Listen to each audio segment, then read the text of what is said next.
संजय को एक पुरानी डाकघर में नौकरी मिली थी। शहर से बहुत दूर एक छोटा सा गांव, गौरीपुर। गांव वैसा ही था जैसे किसी भूतिया कहानी में होता है, सुनसान, कुहासे से ढका और हवा में कुछ अनकहा डर। डाकघर बहुत पुराना था, बना था 1940 में। लकड़ी की दीवारें, दीमक खाए फर्नीचर और एक झूलती हुई दीवार घड़ी जो हर मिनट पर एक आवाज करती थी, टिक टिक टिक। नौकरी के 10वें दिन संजय को एक पीला मोटा लिफाफा मिला। लिफाफा हाथ में लेते ही लगा, ये नया नहीं है, धूल जमा हुआ, कोना फटा हुआ। ऊपर लिखा था, श्रीमती सुधा देवी, श्मशान के पास, सुधापुर। संजय चौंका। सुधापुर एक छोड़ा हुआ गांव था, वहां कोई नहीं रहता, बस एक पुराना श्मशान और कुछ टूटी फूटी हवेलियां।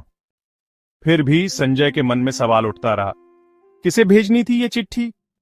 अगली शाम आखिरी ट्रेन पकड़कर वो पहुंच गया सुधापुर। गांव पूरी तरह सुनसान था। कुहासा इतना गाढ़ा कि 2 कदम आगे देखना मुश्किल। वो चलकर श्मशान के पास पहुंचा। वहीं खड़ी थी एक जली सी हवेली, टूटी खिड़कियां, दरवाजे पर जंग लगा ताला।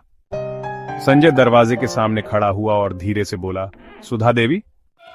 कुछ पल तक सन्नाटा छाया रहा। फिर अचानक उसके पीछे से एक ठंडी, फुसफुसाती आवाज आई, मेरे लिए इतनी देर से चिट्ठी? संजय ने पलटकर देखा।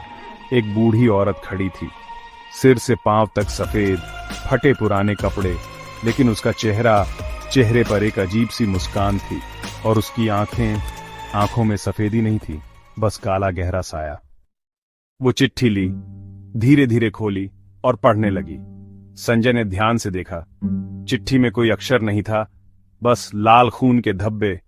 ये चिट्ठी मैंने ही लिखी थी, अपनी मौत से ठीक 1 दिन पहले। अचानक गरजती हुई बिजली, हवा तेज हो जाती है, झाड़ी में कुछ हिलता है।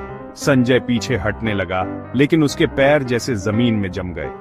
बूढ़ी औरत ने एक बार फिर आंखें उठाईं और तभी चारों ओर अंधेरा छा गया और संजय गायब हो गया।